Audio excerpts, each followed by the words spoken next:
Good morning and welcome to Simply Brilliant. I am Phil Brilliant and it is hot and it is Tuesday, May 19th. And thank you for joining me this morning here on Simply Brilliant. And hopefully you are doing well. I will tell you, I have a rule in my house, actually, now I guess in our house and Debbie in my house.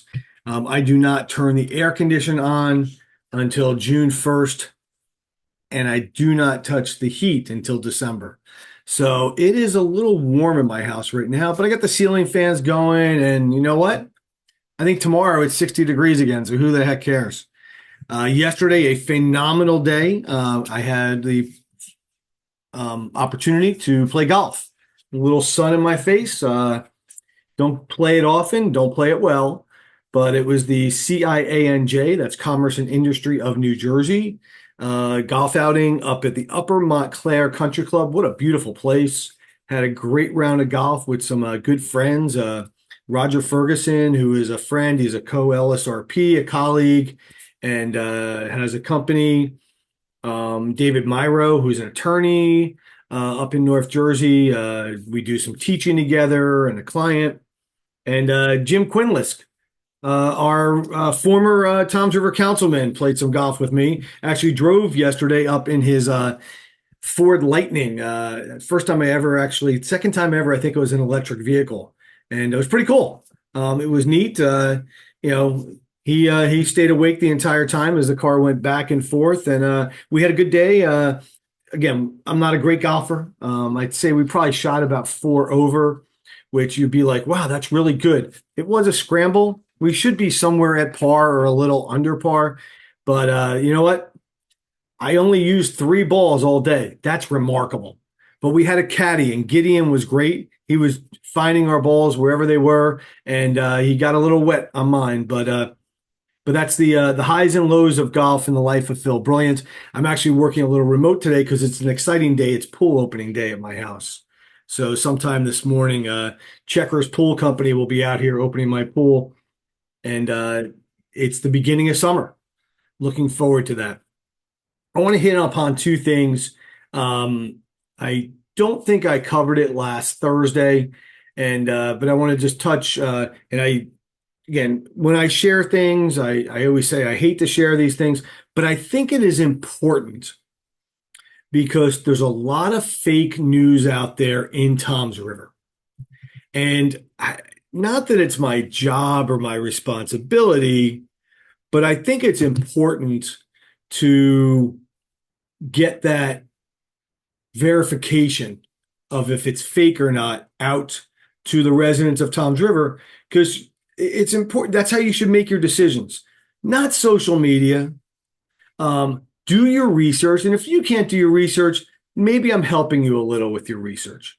So last week, we all got a lovely letter from our mayor, Daniel Rodrick of Toms River. It's in your mailbox. I believe it hit most people's mailboxes on Friday. Some may have gotten it on Saturday. I've seen a lot of people taking the envelope and writing return to sender. I think that's a great idea. Return it to Toms River Town Hall. Keep in mind, this is our tax dollars that produce these letters. This is not Daniel Roderick's kitty. This isn't his personal bank account. This is the Toms River tax dollars produces this letter. It's on Toms River letterhead. So let's think about that. Somebody produced it. My hand's here, believe me.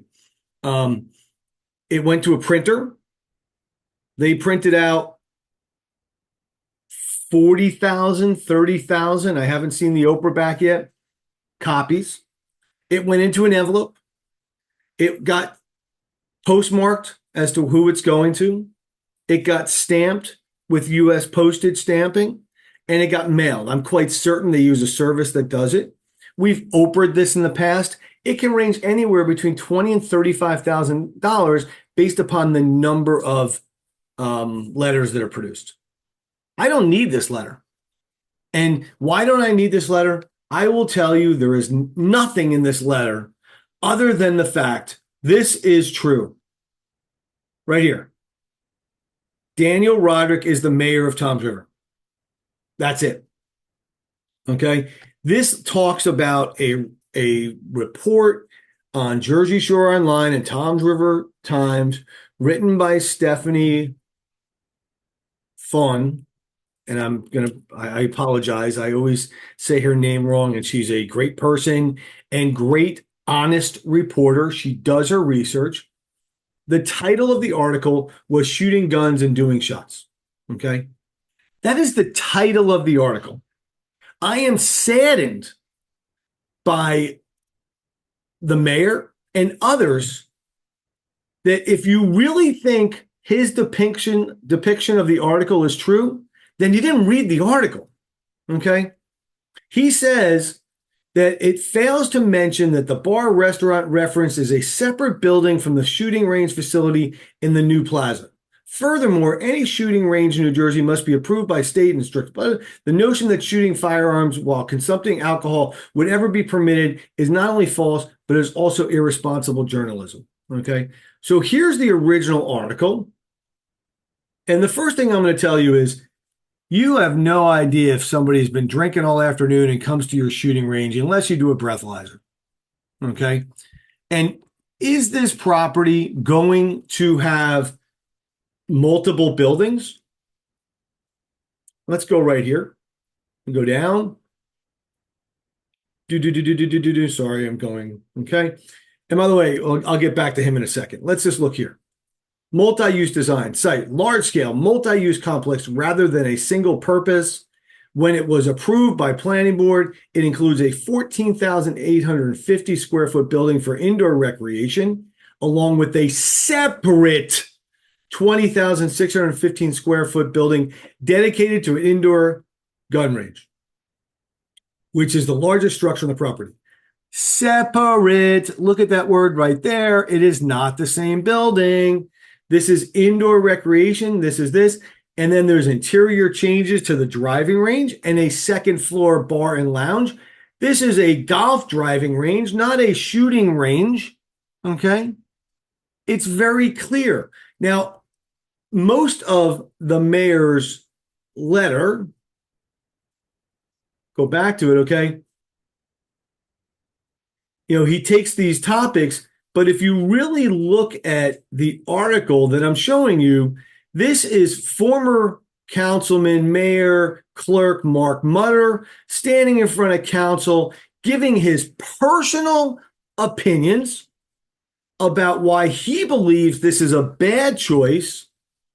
Okay, this is also where Daniel Rodrick dismisses those concerns. I don't have a problem with the shooting range. Referred to Mutter as a pretty liberal Republican who doesn't like guns, and then says, when asked specifically about the combination of alcohol and firearms, Rodrick said, "You have my comments. Stop trying to drag me into something with a has-been who never will be." He's got to take shots at somebody all the time. But if you go on into the article, this is Mutter. Mutter attributed the absence of public participation to the lack of nearby residential properties. He raised his concerns with the township speaking during public comment shortly after Rodrick exited the meeting. The live session was cut, so people didn't see it. It talks in the article about what the laws are, what has to happen relative to the township giving a liquor license. The Alcohol Beverage Control Authority has the power to approve, deny. So mayor's letter doesn't address the facts. Let's stick on this topic 1 second longer, because yesterday, same paper, Stephanie once again, a new article, Ocean County Sports Complex looks to bring families together. Look at this beautiful property. Here's a nice, this driving range looks nice. Okay. I'm not going to take a guess, but this looks like the biggest building of them all. Okay. This is the old Bayamontes. They're going to, I guess, renovate. There's all these different buildings. Maybe this, I have no idea. I'm not going to guess what building's what, but it clearly states this is a $20 million redevelopment by a private developer. Okay. This is all about Mark Mutter raising concerns and warning the council. But again, according to the property's attorney, the liquor license associated with the restaurant and lounge portions of the property would not apply to the shooting range building itself. It's pretty clear. He said the range would function as a separate operation, yada, yada. Let's go on. I'm waiting. No, here it is. We have a restaurant. We don't have entertainment, golf ball, shuffleball. Looking for, where is it? Here. The safety measures that are required. Plans call approximately 10 to 11 rifle ranges, 18 pistol ranges. I don't want people on top of each other, so there's plenty of room. Unlike outdoor shooting ranges, the range would be fully enclosed with reinforced walls, ventilation systems, equipment designed to meet OSHA, that's the Occupational Safety Health Administration, ATF, alcohol, tobacco, and firearms, and state police standards. So the project cannot move forward until those inspections and approvals are issued, okay? This is once again Daniel Rodrick blowing something out of proportion and taking shots at free press, okay? And then he goes on to say in his letter, unfortunately, this isn't the first time, has published misleading and blatantly false articles, stories about my administration. I believe their bias basis stem from a significant amount of advertising dollars they receive every week from an attorney who represents the 10-story tower project that I canceled. My head's going to explode. First of all, it is a 6-story redevelopment project by Meridia in downtown Toms River. It is not 10 stories. That makes my blood flow fast and hot. 2, it's not canceled. The planning board, the council voted in 2024 to basically terminate the redevelopment in downtown Toms River.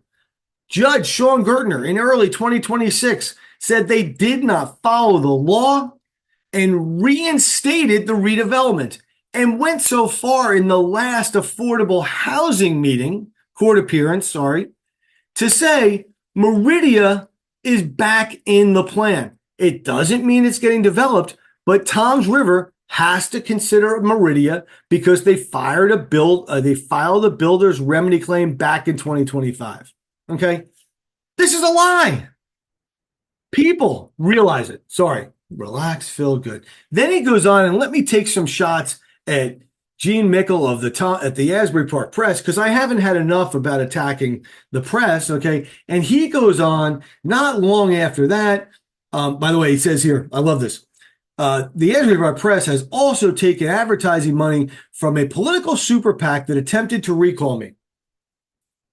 The committee to recall Daniel Rodrick paid advertising in the Asbury Park Press digital online. Yes, they did. It is not a political super PAC, okay? But it was an organization that was attempting to recall Daniel Rodrick. We know we didn't make the number we needed to make. He goes on to say here, falsely reported a recall committee collecting $6,000 a week. The outright lie. It is not a lie. Dan Rodrick is the liar in this situation, okay? Never turned in a single signature. We did not have to do it by law. We did not turn the signatures in because, one, why should Toms River taxpayers pay for the clerk to count signatures when we already know we didn't hit the number? That's a waste of taxpayer funds. Second, well, I'm getting so agitated, I can't remember what I wanted to say. Second, people who signed the petition said, if you don't hit the number, can you guarantee me that you will not release my name, because it's only value to me if you get rid of Daniel Rodrick. If you don't, I don't want a vendetta against me like he's done to others. We respected that request. We did not submit the signatures. 2 reasons why. But back to this. So I dug out this morning. It took me a little while. And let's see if I can find it here on my screen. Here it is. Okay. He says, falsely claiming that I approved a new 150-unit development when in fact that property was previously approved under the Keller administration over a decade ago. The only recent action was request to modify the commercial frontage to be storefronts instead of self-storage. Despite these facts have been repeatedly stated at the planning board meeting, the truth was disregarded in favor of misleading narrative. So let's pull that article up. Come on, computer. Come on, come on, come on, come on, come on. Gotta pull that article up here. And I'm struggling because the toolbar is hiding my article. And I need to get, how do I put the toolbar? Okay, there we go. Good. Got it. Bring it over here. Look at this, okay? This is January 14th, 2026. That is this January. He is mayor of Toms River since January 1st of 2024. Northern Toms River is getting 150 more townhouses. A new development with 150 townhouses apartments was approved. Okay? It includes 30 units of low and moderate housing. The development will also feature retail and office space instead of a previously planned storage facility. Oh, so maybe Dan Rodrick's right. Well, let's go back and look. The development approved last week by the planning board, this is in 2026, includes 30 units set aside for low to moderate housing, according to Toms River Mayor Harvey York. The 22-acre property had previously been cleared for another proposed development that was approved but never constructed. So yes, this was approved and never constructed under Kelleher. The previous application included a storage facility and site and was approved before the pandemic but never built. The new proposal replaces a storage facility unit with off retail and office. Okay, so let's be clear. It was approved and then it wasn't built. So it came to the planning board as a new application for new units and changed the self-storage to retail and office. It's a new application. Mayor Rodrick, you can say all you want to say, but guess what? It was approved under your watch. Done. Not even go into the rest of this letter because it just falsely ties in the fact of a 10-story development, which we have already talked about is not 10 stories. Okay. He also goes in and says that this is about people giving money, millions and millions of dollars for development purposes and developers feeding the newspapers and political contributions and all that stuff. This is Dan Rodrick, filed April 16th, 2026. I want you to look at this. He has $72,000 in an account, Republican mayor, his primary election in 2027. He says that engineers, attorneys, developers give money to the other side and funnel everything against him. Let's look. ARH, engineer, developer engineer. ARH, developer engineer. Citizens for Good Government, Dan Rodrick's own PAC, $17,000. Coronado Law, attorney. Committee to elect Abers. That's money he took and moved over. Dasney and Stanger, attorney. Dasney Murphy McGuckin, attorney. DeFrancesco, attorney. Donald Burke, attorney. Fairview Agency. That's the insurance company Dan Rodrick brought in so they could give him a job up in Irvington. French and Perillo Associates, engineer. Keep going.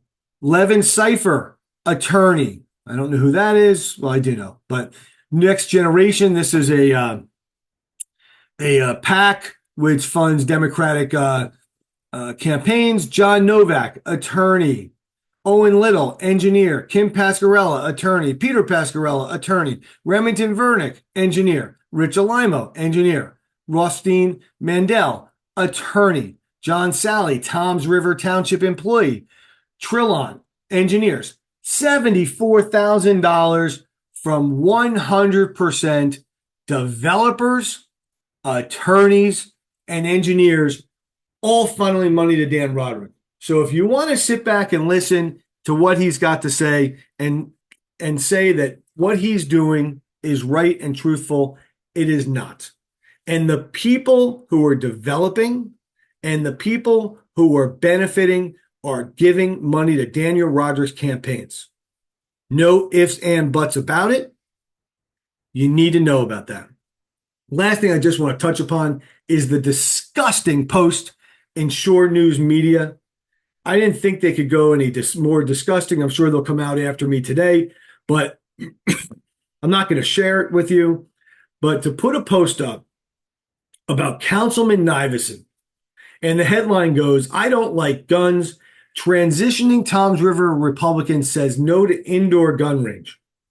The article goes on to talk about once a fighter against public waste, the bluegrass banjo player in a band headed by a transgender woman who is also the owner of Silverton Farms is undergoing his own transition before the eyes of the public. He is using this, language to make you believe that Tom Nivison's going through transition. It's really talking about political transition, but the way the wording and the commas are used, like I just read, you would think that Tom Nivison's going through is transitioning. The comments, over 300 comments on this post, are so disgusting, this post should be taken down and never read again. This is why Toms River shouldn't pay Shore News Media, but they have to do it legally and stop them. Those are questions as to how Shore News Media can get all this money every year without an RFP, without submitting a bid, without doing pay-to-play paperwork. Not sure the legality of it, but we're looking into it. But the disgusting attack, and then people saying they're going to boycott Silverton Farms over this disgusting article, I lose faith sometimes in people because of things like this. Know the truth, know the facts. And it all points to one person who is the ringleader of this disgusting team. And that's our mayor here in Toms River. 1 year from now, 2 weeks away, we will have a primary election. Not sure if he'll be in the election or not, but we know he'll be part of it in some way, shape, or form. Start thinking today, Toms River, and waking up. Time's got to change. Hey, I'm Phil Brilliant. It's simply brilliant. Remember, I'll be back Thursday morning and Sunday morning at 9 o'clock on Beach Radio. My guest will be Ginny Haynes, the former Ocean County Commissioner and a daughter of the American Revolution. And we're going to be talking about Ocean County, Toms River, and Memorial Day weekend. Take care. Have a great one.